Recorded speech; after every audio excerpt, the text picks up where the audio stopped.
ஆன்மீக நண்பர்கள் அனைவருக்கும் அன்பு கலந்த வணக்கங்கள்.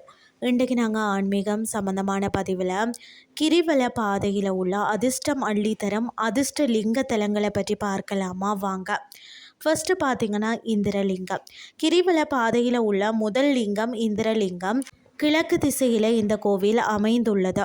கிழக்கு திசைக்கு கிரக அதிபதி சூரியன் சுக்கிரன் இங்கு வந்து வழிபாடு செய்தால் லக்ஷ்மி கடாட்சம் வருமானமும் நீண்ட ஆயுள் மற்றது புகழ் கிடைக்கும் என்பது ஐதீகமாக இருக்கிறது.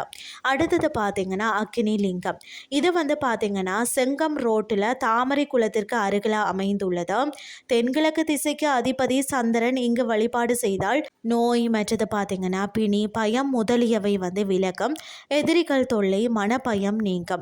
அடுத்தது பார்த்தீங்கன்னா எமலிங்கம். கிரிவல பாதையில் மூன்றாவது லிங்கம் ராஜகோபுரத்தில் இருந்து சுமார் 3 கிலோமீட்டர் தூரம் கோவிலின் பக்கத்திலேயே வந்து சிம்ம தீர்த்தம் உள்ளது. தெற்கு திசையின் அதிபதி செவ்வாய். இங்கு இறைவனை மனமுருக வேண்டி பிரார்த்தனை செய்தால் பொருளாதார கஷ்டங்கள் நிவர்த்தியாகுமாம். அடுத்தது பார்த்தீங்கன்னா நிருதி லிங்கம். மலை சுற்றும் பாதையில் 4வது லிங்கமாகும். நிருதி லிங்கத்தின் வந்து முன்னால் உள்ள நந்தி அருகில் இருந்த மலையை பார்த்தாலே மலையில் சுயம்புவாக அதாவது இயற்கையாக அமைந்த நந்தி தெரியுமா. இத்திசைக்கு வந்து அதிபதி ராகு.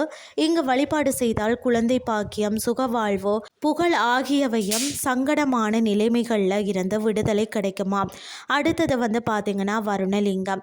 ராஜகோபுரத்தில் இருந்து சுமார் 8 கிலோமீட்டர் தூரத்தில் உள்ளது. கோவிலின் அருகில் வந்து வருண தீர்த்தம் அமைந்துள்ளது. மேற்கு திசையின் அதிபதி சனி. இங்கு வந்து வழிபட்டால் கொடிய நோயில இருந்து விடுதலையும் புகழும் வந்து கிடைக்குமா. மற்றது வந்து வாயுலிங்கம். இந்த கோயிலை அடையும் போது இயற்கையாகவே ஒரு அமைதி கிடைக்கும். காற்று தென்றலாக வந்து வீசும். திசை அதிபதி கேது. இங்கு பிரார்த்தனை செய்தால் எதிரிகள் தொல்லையில் இருந்து விடுதலை பொறுமை கண் திருஷ்டி பெண்களுக்கு நல்வழி வந்து கிடைக்குமாம்.